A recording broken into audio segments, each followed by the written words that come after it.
Bonjour, j'espère que vous allez bien. Bienvenue à ma série 52 habitudes à développer cette année.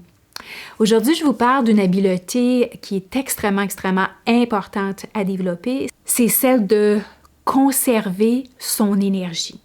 Vous savez, que ce soit dans notre travail, que ce soit dans notre rôle, peu importe ce qu'on fait, quand on est en relation avec les humains, eh bien, il y a tout un échange d'énergie. Alors, on absorbe, l'énergie des autres, elle est contagieuse. Alors, si on est dans un environnement où est-ce que les gens sont très négatifs, on fait affaire avec une clientèle difficile, par exemple, qui démontre beaucoup d'impatience, d'impuissance, de frustration, qu'on soit au téléphone, par exemple, ou qu'on soit au service à la clientèle. Alors, on absorbe l'énergie de l'autre, ou l'énergie des autres a une certaine emprise sur nous.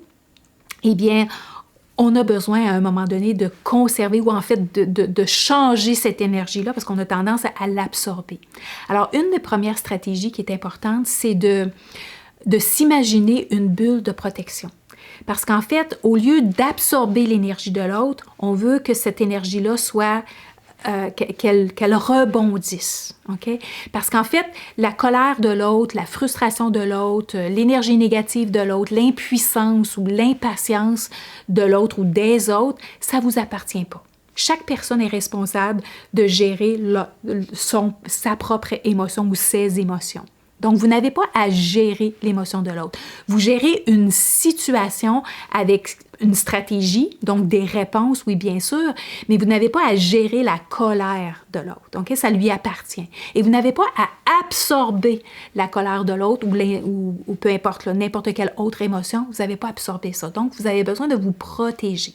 Alors, juste tout simplement, ça peut être devant un appel ou ça peut être à travers une habitude que vous avez en commençant votre chiffre le matin, c'est de vous imaginer une bulle de protection autour de vous, OK? Pour ne pas absorber l'énergie négative de l'autre. Ça, c'est la première chose.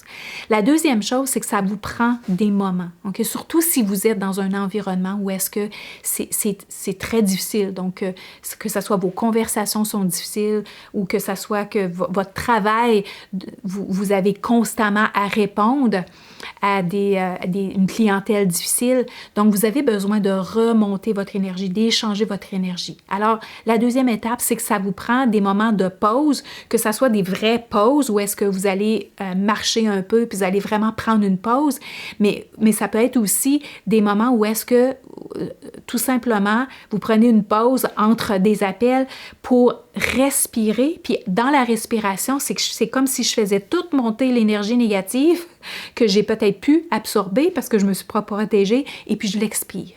Donc, juste par la respiration, j'inspire, je fais monter ces charges négatives et je les expire à l'extérieur de mon corps.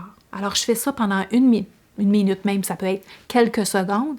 Et en revanche, je fais entrer l'énergie positive. Donc, une fois que j'ai fait ça, j'ai fait sortir la charge négative, je fais entrer la charge positive. Alors, qu'est-ce que j'ai besoin? J'ai besoin de la patience, j'ai besoin de l'encouragement, j'ai besoin de la confiance, j'ai besoin de la paix d'esprit, j'ai besoin de le calme. Alors, c'est ce que je fais entrer en inspirant cette énergie. Puis à l'expiration, je m'imagine qu'elle s'en va dans mes cellules. Alors, juste ça, entre vos appels ou entre une période d'appel, entre un segment d'appel ou une pause vraiment que vous avez besoin, ça va vous aider énormément à vous calmer l'esprit et reprendre le contrôle de votre énergie. Okay? C'est important que vous protégez votre énergie parce que quand on est en relation avec les autres, on donne de l'énergie. Mais à un moment donné, on donne, mais quand on ne reçoit pas, on reçoit de l'énergie comment? C'est quand les gens sont bienveillants avec nous, quand les gens nous donnent de l'appréciation, de la valorisation, de l'encouragement et tout ça. Ils nous disent un beau merci à la fin, ils sont super contents. Alors, on reçoit de l'énergie des gens de cette façon-là. Mais maintenant, des fois, dans notre travail, Ou on peut l'avoir pendant plusieurs segments de notre journée où ce qu'on donne énormément, mais on ne reçoit pas. Alors, c'est important que vous preniez ce temps-là pour vous, pour régénérer votre énergie. Vous pouvez le faire tout simplement avec une pause que je vous conseille en fait de bouger durant votre pause. Une chose qu'on a tendance à faire, c'est qu'on rumine souvent en racontant les histoires de qu'est-ce qui nous est arrivé. Alors, on compte ça à nos collègues de travail, mais là, on n'est pas en train de faire bouger l'énergie, on est tout simplement en train de la brasser, la même énergie. Alors, cette frustration-là qu'on a reçue, on fait juste la ruminer, on répète l'histoire en pensant que ça nous fait du bien, mais ça ne nous fait pas du bien parce qu'on est en train de revivre qu'est-ce qu'il vient de faire, alors on revit les mêmes émotions. Moi, je vous invite à expirer les émotions, les sortir de vous, faire entrer des nouvelles, bouger un peu pour faire bouger l'énergie, et puis là, vous rentrez dans un nouvel état d'esprit. Alors voilà, j'espère que ça vous aide. À la prochaine.